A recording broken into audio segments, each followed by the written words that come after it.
In today's video, I'm going to teach you how to put a shape on CapCut PC.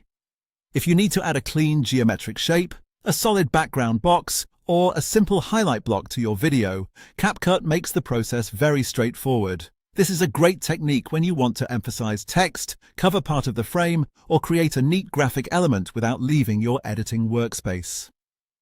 To begin, head to the top left area of CapCut and click on the Stickers tab in the main toolbar. Once that panel opens, look to the vertical menu on the left side. Scroll through the available categories until you find the one labeled Shapes. If you want a faster route, you can also click into the search box at the top and type the word Shape. That will quickly bring up CapCut's built-in library of geometric vector assets, including options like squares, rectangles, and circles. Take a moment to browse through the asset grid and choose the shape that best fits your project. When you find one you like, click and hold on its thumbnail, then drag it down into the timeline. Place it on track 2, directly above your main video track.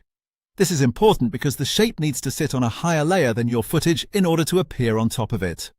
As soon as you drop it into place, you should see the shape appear in the preview window over your video. Next, you'll want to adjust the shape so it fits your design.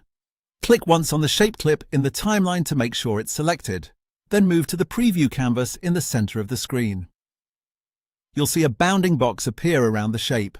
Use the corner handles to resize it larger or smaller. If you want to turn it into a wider bar or a more customized block, drag the side edges to stretch the shape into the form you need.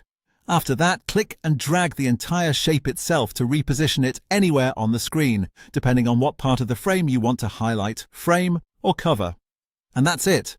You've now gone from opening the stickers panel to finding the shapes library to dropping the asset onto your timeline and finally customizing it right on the preview canvas.